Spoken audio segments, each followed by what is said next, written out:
చంద్రబాబు నాయుడు ఒక బాధ్యతాయుతమైనటువంటి పని చేశారు. ఏదైతే సచివాలయ సిబ్బందిని ఇళ్లిళ్ళకి పంపించి వరద ప్రాంతాల్లో ఉన్నటువంటి వాళ్ళకి సంబంధించి ఏమేమి నష్టపోయారు ఇవన్నీ లెక్క తీసినటువంటి సందర్భంలో నేను ఇంతకుముందే చెప్పినట్టు సర్వం కోల్పోయినటువంటి పరిస్థితి పేదలది కానీ మధ్యతరగతికి కానీ అదే సందర్భంలో వాళ్ళకి మినిమం ఒక కాంపెన్సేషన్ అన్నటువంటిది సాధారణంగా ఎక్కువ ఇవ్వడం కష్టం. ప్రభుత్వాలు ఇంతకుముందు 10,000 ఎక్కువగా ఇచ్చేటటువంటిది పూర్తిగా మునిగితే, అలాగే సగం మునిగితే 5,000 ఇట్లాగా ఉండేటటువంటివి.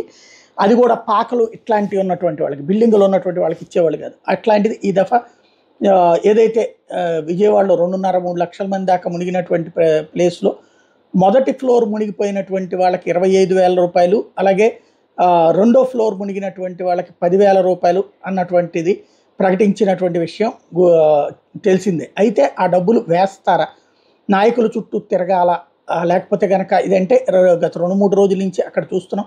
కుమ్మరిపాలెం సెంటర్లో జరిగినటువంటి ధర్నాలు, లేకపోతే ఇతర సెంటర్లో జరిగినటువంటి ధర్నాలు. ఇక్కడ కొంతమంది ఏంటంటే మునగనటువంటి ప్రాంతాల్లో ఉన్నోళ్ళు కూడా తమ ప్రాంతంలో కూడా మునిగినట్టు రాయించేటటువంటి ప్రయత్నం చేస్తే రెవెన్యూ అధికారులు అందుకు అంగీకరించలేదు, లేదా మామూలుగా రోడ్డు మీదకి నీళ్ళు వచ్చిన దాన్ని మునిగిన దాని కింద రాయడానికి అంగీకరించలేదు. కొంతమంది మునిగినా కూడా తమది రాయలేదు, లోపలికి ఇంట్లోకి నీళ్ళు వచ్చినా కూడా అన్నటువంటిది వాదించిన వాళ్ళు ఉన్నారు. అదంతా పక్కన పెడితే ఎన్యూమరేషన్ పూర్తి చేసినటువంటి వాళ్ళకి ఇవాళ డబ్బులు వేస్తానన్నట్టు చంద్రబాబు గారు ఎట్లాంటి ఇబ్బంది పెట్టలేదు. బ్యాంక్ అకౌంట్లలోకి నేరుగా డబ్బులు పడిపోయినాయి. చాలామందికి మెసేజెస్ సాయంత్రానికల్లా డబ్బులు వచ్చినాయి. ఎక్కడ ఎలాంటి రాజకీయాలకి తావు లేకుండా, అలాగే ఎలాంటి ఒత్తిళ్ళకి తావు లేకుండా పర్ఫెక్ట్గా డబ్బులు అకౌంట్లో వేసేశారు.